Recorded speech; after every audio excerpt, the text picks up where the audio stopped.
ওই নবীর উসিলাতে তুমি আদমকে আমি বানিয়েছি, আসমান বানিয়েছি, জমিন বানিয়েছি, লৌহ বানিয়েছি, কলম বানিয়েছি, আরশ বানিয়েছি, পালক বানিয়েছি, ধুলক বানিয়েছি, পরশ বানিয়েছি, জান্নাত বানিয়েছি, জাহান্নাম বানিয়েছি।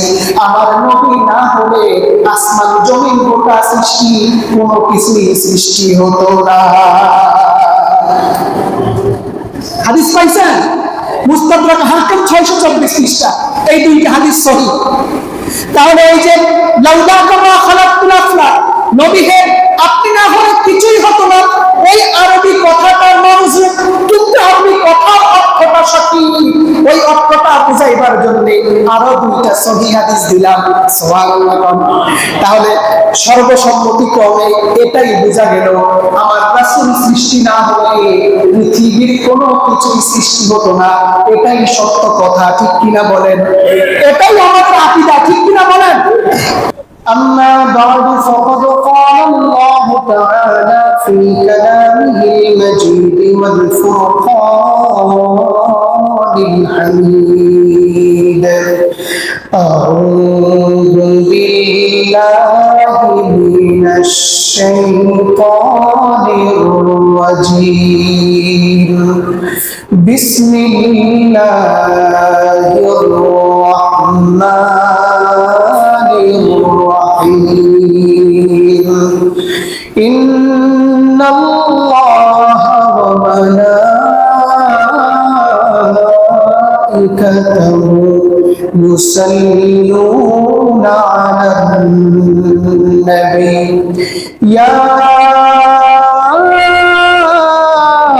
أيها الذين آمنوا صلوا عليه وسلموا تسليما اللهم صل على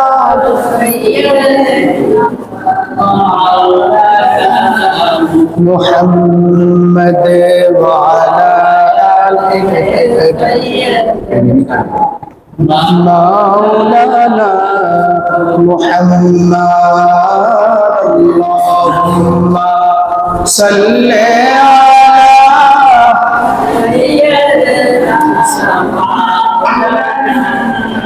محمد وعلى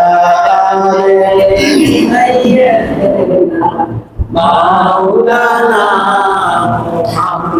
ভুলে যেতে চাইলেও ভুলা যায় না, ভুলে যেতে চাইলেও ভুলা যায় না। আমার জান মদিনা, আমার প্রাণ মদিনা, আমার বলেন না, আমার জান মদিনা, আমার প্রাণ মদিনা, ভুলে যেতে চাইলেও ভোলা যায় না, ভুলে যেতে চাইলেও ভোলা যায় না। বদর আছে, খন্দক আছে, উহুদের পাহাড়, নবীর লাগি এই হুসাইনের ব্যথার পাহাড়। ইয়া রাসূলুল্লাহ, বদর আছে, খন্দক আছে, উহুদের পাহাড়, নবীর লাগি এই আশিকদের ব্যথার পাহাড়। কবে যাব ওই মদিনা, কবে যাব ওই মদিনা, মন যে মানে না মদিনা, জান মদিনা, আমার প্রাণ মদিনা, মদিনা জান মদিনা, আমার প্রাণ মদিনা। বলেন ভুলে যেতে চাইলেও ভোলা যায় না, ভুলে চাইলেও আমার জান মদিনা, আমার প্রাণ মদিনা, আমার জান মদিনা, আমার প্রাণ মদিনা, ভুলে যেতে চাইলেও ভোলা যায় না, ভুলে ভোলা যায় না। আল্লাহুম্মা সাল্লি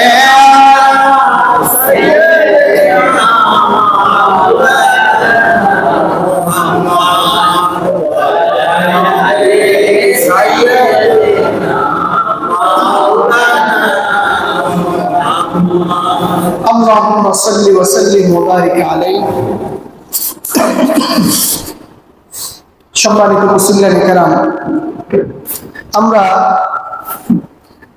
বছরের যে 12টি মাস রয়েছে তার মাঝে অন্যতম সেরা একটি মাস রবিউল আউয়াল মাস, ঠিক কিনা জোরে কোন? এই মাসে কুল কায়নাতের সরদার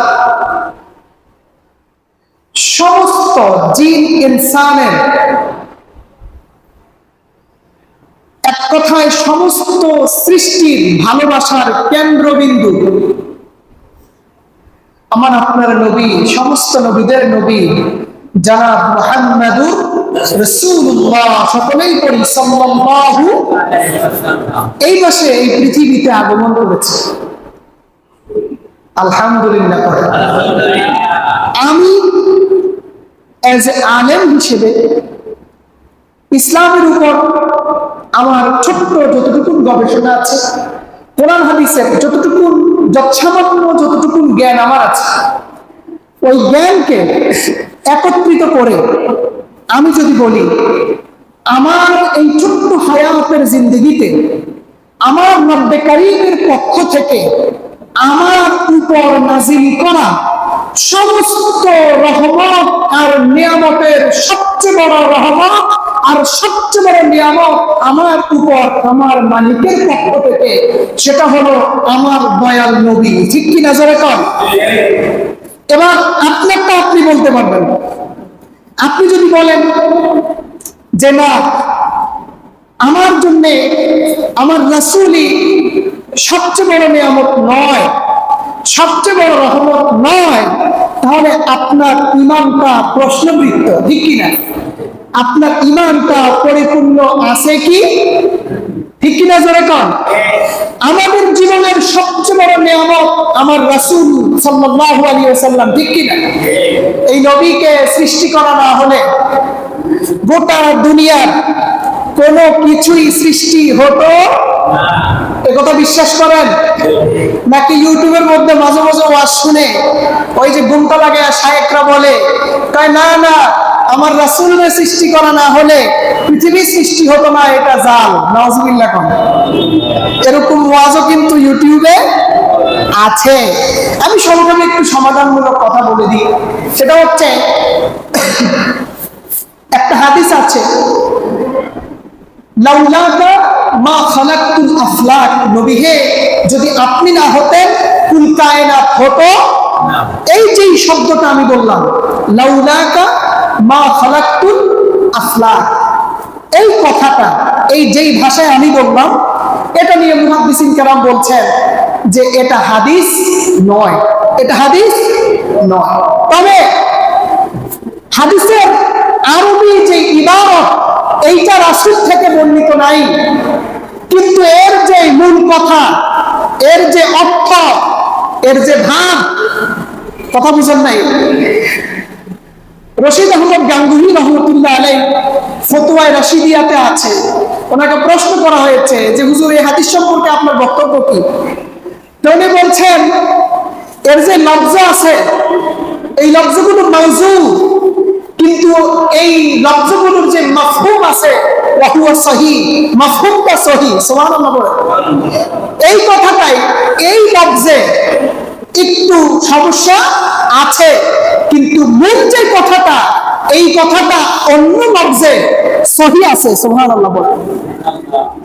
আল্লাহ রাসূল সাল্লাল্লাহু আলাইহি ওয়াসাল্লাম বলছেন ইন্না আদামা, প্রিয় ভাইরা, তাহলে ওই লফজটা দুর্বল, কিন্তু অন্যান্য একাধিক সহিহ হাদিস আছে যে হাদিস দ্বারা প্রমাণিত হয় আল্লাহ রাসূলকে সৃষ্টি করা না হলে পৃথিবী সৃষ্টি হতো। আমি দুইটা হাদিস সংক্ষেপে দিয়ে মূল আলোচনায় চলে যাব। একটা হাদিস আল্লাহ রাসূল বলেছেন ইন্না আদামা ওয়া জামিআল মাখলুকাত খুলিকু লিআজলি মুহাম্মদ, পড়ি সাল্লাল্লাহু, নিশ্চয় আদম এবং গোটা কুল কায়নাত সৃষ্টি হয়েছে আমার হুজুরুল নূর সাল্লাল্লাহু আলাইহি ওয়াসাল্লামের সৃষ্টির খাতিরে। সুবহানাল্লাহ। আরেকটা হাদিস বলি দিয়ে আমি সামনে যাব। মুস্তাদরাক হাকিম ইমাম বুখারী রাহমাতুল্লাহি আলাইহির দাদা ওস্তাদ। সুবহানাল্লাহ। কি ছোটখাটো মানুষ ইমাম বুখারীর যিনি দাদা ওস্তাদ, কি ছোটখাটো মানুষ। আমাদের দেশের গঙ্গা মৌলবীর মতন ইমাম বুখারীকে যিনি পড়ায় আপনি টের পান না। ইমাম বুখারী যার সিনাতে 10 লক্ষ হাদিস মুখস্থ, ওই ছাত্রের ওস্তাদ। মুস্তাদরাক হাকিম 624 পৃষ্ঠার মধ্যে হযরত ওমর হাদিস বর্ণনা করেছেন। وعن عمر بن الخطاب رضي الله تعالى عنه قال لما اقترف آدم خطيئة قال يا ربي أسألك بحق محمد صلى الله عليه وسلم لما غفرت لي فقال الله تعالى يا آدم كيف عرفت محمدا ولم أخلقه فقال آدم يا ربي لأنك لما خلقتني بيدك ونفخت في من روحك رفعت رأسي فرأيت على قوائم العرش مكتوبا لا إله إلا الله محمد رسول الله فعلمت أنك لم تضف إلى اسمك إلا أحب الخلق إلي فقال الله تعالى صدقت يا آدم ادعوني بحقي فقد غفرت لك ولولا محمد ما خلقتك وما خلقت السماوات والأرض ولا العرش ولا اللوح ولا القلم ولا الجنة ولا النار الله أكبر। আদম আলাইহিস সালাম যখন দুনিয়ায় আসলেন 360 বছর কাটলেন, মাফ করার কোনো খবর নাই। হঠাৎ করে উনি একদিন বলে আল্লাহ মুহাম্মদ সাল্লাল্লাহু আলাইহি ওয়াসাল্লামের উসিলায় আমাকে মাফ করেন। আল্লাহ রাব্বুল আলামিন বললেন আদম মুহাম্মদ তুমি পেলে কোথায়? মুহাম্মদকে এখনো তো সৃষ্টি করি নাই, তুমি মুহাম্মদকে চিনলে কোথা থেকে? আদম আলাইহিস সালাম জবাব করেন ইয়া রাব্বি, ও আমার প্রতিপালক, আপনি যখন আমাকে জান্নাতে সৃষ্টি করেছিলেন, সৃষ্টি করার পর আমার মাটির দেহের মধ্যে যখন আপনি রূহ ফুঁকে দিয়েছিলেন, আমার চোখ যখন সর্বপ্রথম খুলেছে, চোখটা খুলতেই যখন তাকালাম আপনার আরশের পায়ার মধ্যে আমার দৃষ্টি পড়ে যায়। আরশের মধ্যে আমি আদমের প্রথম নজর যখন পড়ে গেলাম, আরশের পায়ার মধ্যে আমি দেখলাম লেখা আছে লা ইলাহা ইল্লাল্লাহু মুহাম্মাদুর। লা ইলাহা ইল্লাল্লাহর সাথে কি আছে? মুহাম্মাদুর। তখন আমি আদম চিন্তা করলাম লা ইলাহা ইল্লাল্লাহ মানে হলেন আপনি, কিন্তু মুহাম্মাদুর রাসূলুল্লাহকে তো আমি চিনি না। কিন্তু আমি বুঝে ফেলেছি আপনার নামের পাশে যেই নামটা আছে আপনার প্রিয় ব্যক্তি ছাড়া আর কেউ হতে পারে না। আমি তখন বুঝে ফেলেছি, আমি তখন বুঝলাম নাম তুলিফ ইলা ইসমিকা ইল্লা আহাব্বাল খালকি ইলাইয়া, গোটা সৃষ্টি কুল কায়নাতের ভিতরে আপনার প্রিয় ব্যক্তি ছাড়া অন্য কারো নাম আপনার নামের পাশে আসতে পারে না। সুবহানাল্লাহ। এই জন্য আমি এই নামের উসিলা দিলাম। এবার এই উসিলা আমরা মাফ করে আল্লাহ রাব্বুল আলামিন বলেন সাদাক্তা ইয়া আদম, আদম তুমি সত্যি কথা বলেছো, আমার নামের পাশে মুহাম্মাদুর রাসূলুল্লাহ যে নামটা আছে কুল কায়নাতের ভিতরে গোটা সৃষ্টির ভিতরে আমার সেরা সৃষ্টি রাহমাতুল লিল আলামিন। আমার কাছে যদি ওই নবীর উসিলা দিয়ে দোয়া সঙ্গে সঙ্গে আমি তোমার দোয়া কবুল করব। তার কারণ হলো ওই নবীর উসিলাতে তুমি আদমকে আমি বানিয়েছি, আসমান বানিয়েছি, জমিন বানিয়েছি, লৌহ বানিয়েছি, কলম বানিয়েছি, আরশ বানিয়েছি, পালক বানিয়েছি, ধুলক বানিয়েছি, পরশ বানিয়েছি, জান্নাত বানিয়েছি, জাহান্নাম বানিয়েছি। আমার নবী না হলে আসমান জমিন গোটা সৃষ্টি কোনো কিছুই সৃষ্টি হতো না। হাদিস পাইছেন? মুস্তাদরাক হাকিম 624 পৃষ্ঠা, এই দুইটা হাদিস সহিহ। তাহলে এই যে লাউলাকা মা খালাকতুল আফলাক, নবী হে আপনি না হলে কিছুই হতো না, এই আরবি